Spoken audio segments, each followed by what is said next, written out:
j'ai demandé à Jacques Derrida, si vous voulez bien, d'offrir aussi quelques mots, peut-être à Pierre Bourdieu, hein, qui nous a cette absence de Pierre Bourdieu qui nous a tous émus. Et Pierre Bourdieu fait aussi peut-être partie de ce cercle qu'on pourra tout à l'heure sillonner autour de l'hospitalité. Merci. Oui. Après avoir remercié nos hôtes ici, ceux qui nous reçoivent, nous donnent la chance de cette réflexion commune, je voudrais en effet, dans un mouvement de cœur d'abord, dire quelques mots pour saluer la mémoire de quelqu'un qui fut un ami, Pierre Bourdieu, et dont la vie, le travail, l'œuvre admirée de tous ont été si brutalement interrompus. Je ne veux pas me livrer au genre de l'oraison, ni même de l'hommage. Ce serait facile dans le cas de Bourdieu de rendre hommage à une œuvre immense, mais on en parle beaucoup autour de nous, nous savons à quel point c'est justifié. Je voudrais simplement risquer quelques remarques,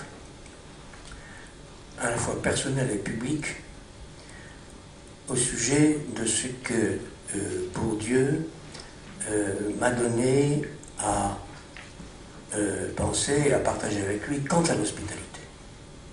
Je vais donc, de façon extrêmement sévère, sélectionner les traits qui se rapportent à la question qui nous rassemble aujourd'hui, l'hospitalité.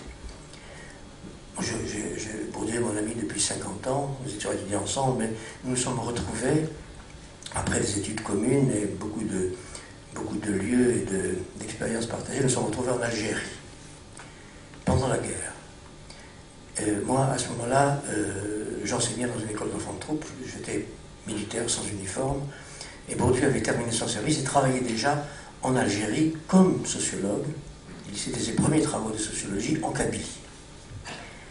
Et c'était les premiers moments de la maturation de son livre Sociologie de l'Algérie. Et ce qu'il me disait de la Kabylie, et depuis d'ailleurs l'Algérie, qui est aussi mon pays, ne nous a jamais quittés, le souci de l'Algérie ne nous a jamais quittés, ce qu'il me disait de la Kabylie concernait, entre autres choses, l'hospitalité. C'est-à-dire la structure de la société, la structure démocratique de la société kabyle. Et vous savez que le problème kabyle est aujourd'hui reste un très grave problème, en Algérie même, entre l'Algérie et la France. La Kabylie est d'une certaine manière l'otage d'une certaine expérience politique algérienne aujourd'hui. Ce qu'il me disait de la Kabylie concernait l'hospitalité, la culture de l'hospitalité en Kabylie. Et vous en trouverez des traces dans tout ce qu'il a écrit au sujet de l'Algérie. Et puis, de longues années après, je sélectionne toujours dans ma mémoire ce qui concerne l'hospitalité, nous nous sommes retrouvés à plusieurs reprises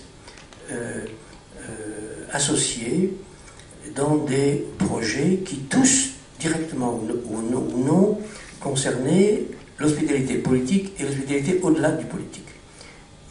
Il s'agissait encore de l'Algérie. Avec d'autres amis, nous avons fondé le CICIA,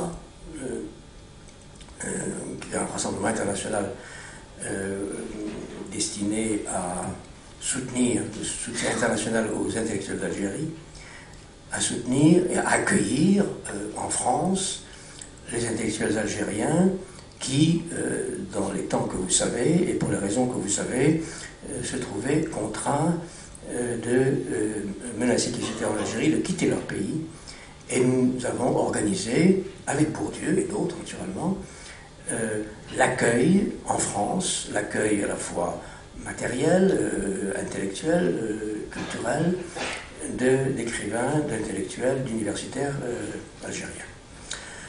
Autour des sans-papiers, expérience analogue, expérience de l'hospitalité, nous avons, je me suis entre guillemets, parce qu'il est un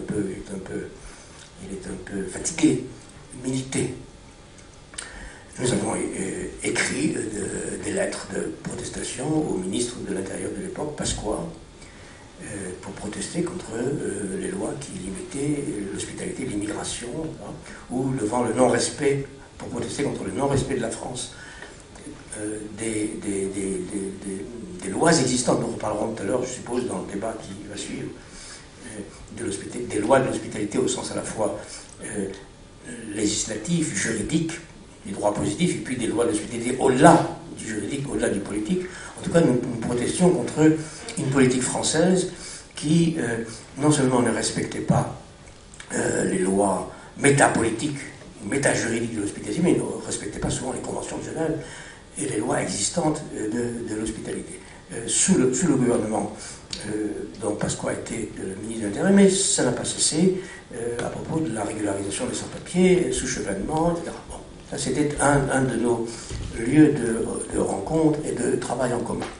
Et puis, encore une fois, nous nous sommes retrouvés, toujours au titre d'une certaine exigence d'hospitalité, nous nous sommes retrouvés en 1994 ensemble, avec d'autres bien sûr, à Strasbourg, pour fonder ce qui existe toujours sous le nom de Parlement international des écrivains, dont vous savez peut-être qu'il a pour vocation d'accueillir, là aussi, non seulement des écrivains au sens strict, au sens littéraire ou poétique du terme, mais des intellectuels en général, des personnes qui, ayant la responsabilité d'une parole publique, se trouvent incapables de l'assumer chez eux, se trouvent persécutés quelquefois à risquer leur vie, dans leur propre pays. Et donc, nous avons institué ce Parlement. Peut-être en reparlerons tout à l'heure, je ne vais pas garder la parole trop longtemps avant le début de cette séance. Et une des